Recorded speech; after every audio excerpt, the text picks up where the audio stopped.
सकाळच्या पहिल्या क्षणापासूनच गावात आनंदाचे वातावरण होते.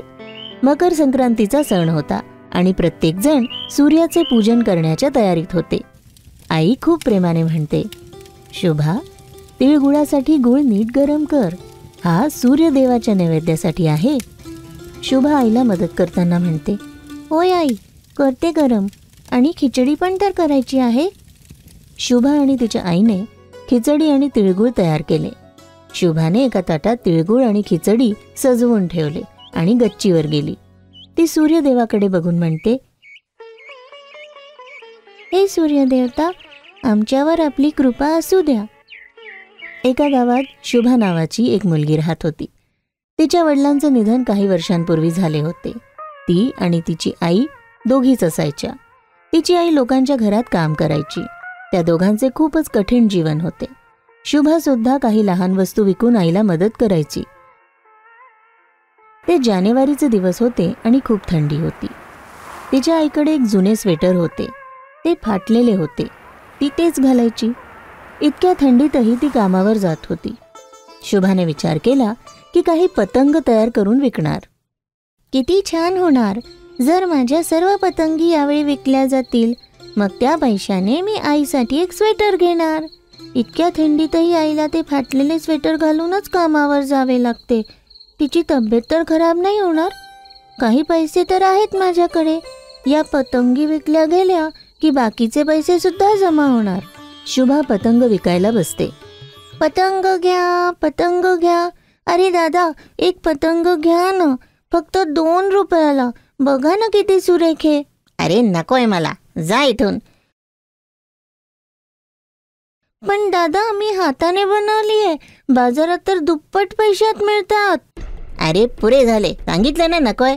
तू फुकटात दिले तरी नकोय मला. जा आता इथून. शुभा विचार करते, अरे देवा, मकर संक्रांतीला तर फक्त 1च दिवस बाकी आहे आणि माझ्या पतंगी तर विकल्याच गेल्या नाहीये. मी विचार केला होता की यावेळी पतंग विकून आईसाठी स्वेटर घेणार, पण अजून तर एकही विकली गेली नाहीये. असेच राहिले तर या सगळ्या खराब होतील.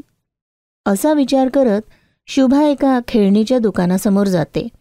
तिथे सुद्धा दुकानदाराने पतंगी सजवून ठेवल्या होत्या. शुभाच्या मनात विचार येतो की येथे तिच्या पतंग विकल्या जातील. दादा, तुम्ही माझ्या पतंगी विकाल का? बघा ना, आपल्या दुकानातील पतंगांसोबत या पण छान दिसतील. दुकानदार चिडून म्हणतो, अरे नकोय, तुला दिसत नाहीये का? माझ्याच पतंगा विकल्या जात नाहीये. जा इथून, नकोय मला. या मोबाईल्स गेम्समुळे आता खेळणी सुद्धा मुले घेत नाही. पण बघा ना, माझ्या पतंग किती छान आहे. मी स्वतः तयार केल्या आहे. फक्त 2 रुपयांना एक आहे. तुला एकदा सांगितलं ना मला नकोय तुझे पतंग. जा आता इथून. दुकानदाराने नाही म्हटल्यामुळे शुभा दुखी होऊन तिथून निघून जाते. घरी पोचते तर दिवसभराचे काम करून तिची आई सुद्धा घरी आलेली असते. आई शुभाचा उतरलेला चेहरा बघून समजते. काय झाले बाळ, आज पतंगी विकल्या नाही गेल्या का? नाही आई, आज तर एकही पतंग विकली नाही गेली. सर्व दिवस इकडे तिकडे केले पण कोणीच विकत नाही घेतली. मला वाटते यावेळी माझ्या पतंगी अशाच राहून जातील. अगं बाळ, असे निराश होऊन थोडेच चालतं. अजून तर उद्याचा दिवस सुद्धा आहे. शक्य आहे उद्या कोणी तुझे पतंग बघून घेणार. आईचे म्हणणे ऐकून शुभाला थोडा धीर येतो. आणि हे बघ, मी तुझ्यासाठी काय आणलंय.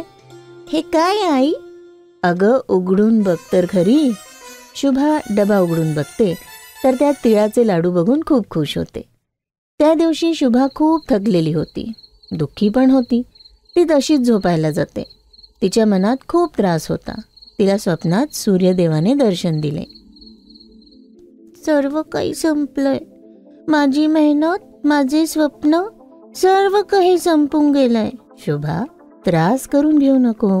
जीवनात अंधारानंतरच प्रकाश येत असतो. आपण सूर्यदेव आहात? होय शुभा, मी तुझी मेहनत आणि तुझी प्रार्थना ऐकली आहे. तुझे भविष्य उज्ज्वल आहे. फक्त थोडा धीर धर. खरंच सर्व काही बरे होणार? होय, उद्यापासून तुझ्या जीवनात छान बदल घडून येणार आहे. स्वप्नात सूर्यदेवांचे आश्वासन मिळाल्यामुळे शुभाला थोडे बरे वाटत होते. तिला मनातच खूप छान वाटायला लागले. ती बाजारात पुढच्या दिवशी नव्या उमेदीने गेली. ती पतंगी घेऊन तिथे फिरू लागली. तेवढ्यात तिथे एक गाडी येते. त्यातून एक नटलेली स्त्री आणि लहान मुलगा उतरतात. ही पतंग विकण्यासाठी आहे का? कितीची आहे? त्या मुलाच्या निरागस प्रश्नावर शुभाला हसू आले. होय, एक पतंग तर 2 रुपयाची आहे, पण तुझ्यासारख्या गोड मुलाला मी 1 रुपयाची एक देते. तेवढ्यात त्या मुलाची आई तिथे येते. मोनू, किती वेळा सांगितलंय कोणाशीही एकदम बोलू नये. ए मुलगी, जा इथून, आम्हाला नकोय तुझ्या पतंगी. प्लीज काही पतंगी घेऊन घ्या. माझ्या या पतंगी विकून मला आईसाठी स्वेटर घ्यायचंय. सांगितलं ना नकोय पतंग. ड्रायव्हर, हिला दूर कर. शुभा थोडी घाबरली. दिवसाचा अधिसंख्य भाग संपून गेला होता. शुभाची एकही पतंग विकली गेली नव्हती. ती इकडे तिकडे बघत होती आणि मग फळे, भाज्या आणि इतर सामानांच्या ठिकाणी गेली. तिकडे खूप घाण होती. तिने पाहिले की लोकांची गर्दी एका ठिकाणी होती. काय आहे हे बघावे म्हणून ती सुद्धा तिकडे गेली. बाबा, इथे काय झालंय? अगं बेटा, एक लहान मूल आले आहे घाबरलेले. त्याला ना आपले घर, आई वडील यांच्याबद्दल काहीच सांगता येत नाहीये. ते नुसतं रडतच आहे. शुभाने जाऊन पाहिले तर तोच लहान मुलगा होता जो आधी भेटला होता. मला वाटतं की याच्यावर कोणी लक्ष दिले नसेल आणि हा बाजारात फिरत इकडे आला असेल. तेवढ्यात गर्दीतून एक गुंडसारखा मनुष्य पुढे येतो. मी या मुलाला याच्या आईवडिलांकडे पोहोचवतो, तुम्ही काळजी करू नका. नाही, हा मनुष्य बरा नाही वाटत आहे. हा मुलाला काही त्रास देईल तर मला काहीतरी करायला पाहिजे. शुभाने लवकरच सगळं काही सांभाळले. मी या बाळाला ओळखते. मीच याला याच्या आईवडिलांकडे नेणार. अच्छा, तर तू याला ओळखते? मग ठीक आहे, तूच नाही याला. शुभा त्या मुलाजवळ जाते तर तो तिला ओळखतो आणि तिच्याजवळ येतो. त्याच्या तोंडावर सुटकेचा भाव येतो. तो शुभाला बिलकतो. ताई, ताई, काळजी करू नकोस, मी तुला तुझ्या आईवडिलांकडे नेते.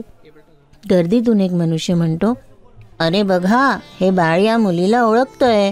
याचा अर्थ ही मुलगीच याला घरी पोचवणार. चला आपण निघूया आता इथून. त्या गुंडाने ओळखले की आता त्याचा खेळ संपलाय म्हणून तो तिथून निघून जातो. इकडे बाळाची आई मुलासाठी खूप हैराण होती. ती सर्वांना त्याच्याबद्दल विचारत होती, पण कोणालाच काही माहीत नव्हते. तेवढ्यात शुभा त्याला घेऊन पोचली. Mummy, mummy. आई आपल्या बाळाला जवळ घेते. मोनू, मोनू, तू कुठे गेला होतास? मला किती काळजी वाटली. बेटा, मी तुझ्यासोबत वाईट व्यवहार केला. मला क्षमा करशील. तू माझ्या बाळाची मदत केली. तुला किती धन्यवाद देऊ. अरे नाही, हे तर माझे कामच होते. मी तर फक्त मदत करत होते. तू इतके मोठे काम केले आहेस, मी तुझी थोडी मदत करणार आता. यानंतर ती स्त्री शुभाकडून पतंगी विकत घेते आणि तिला 4000 रुपयांचे इनाम सुद्धा देते. हे घे, हे पैसे. आपल्या आईसाठी स्वेटर घेशील आणि स्वतःसाठी पण काही छानसं घे. तू खूपच हुशार आहेस बाळ. आजपासून मी तुझ्या शिक्षणाचा खर्च उचलणार. शुभाच्या डोळ्यात पाणी येते. आता आपल्या आईसाठी स्वेटर घेण्याचे तिचे स्वप्न पूर्ण होणार होते. शुभाने आकाशाकडे बघून हात जोडले आणि हसली. हे सूर्यदेव, आपल्या कृपेसाठी किती धन्यवाद देऊ. आपल्या कृपेमुळे आता थंडीपासून सुरक्षेसाठी माझ्या आईला नवीन स्वेटर मिळणार. माझ्या लहान प्रयत्नांना तुम्ही यश दिले. मकर संक्रांती हा हिंदूंचा महत्त्वाचा सण आहे. हा सण जानेवारी महिन्याच्या 14 किंवा 15 तारखेला साजरा केला जातो. हा सण सूर्यदेवाला समर्पित आहे, ज्यांच्याशिवाय या सृष्टीची कल्पना शक्य नाहीये. या दिवशी सूर्यदेव धनु राशीतून मकर राशीमध्ये प्रवेश करतात. यामुळेच या सणाला मकर संक्रांती म्हणतात. मकर संक्रांतीच्या दिवशी सूर्य उत्तरायण होतात, असे ज्योतिषांची मान्यता आहे. या काळात दक्षिण दिशेतून सूर्यदेव उत्तर दिशेकडे येतात. या दिवशी लोक उपवास सुद्धा ठेवतात आणि भरपूर दानदक्षिणा देतात. हा महत्त्वाचा दिवस आहे.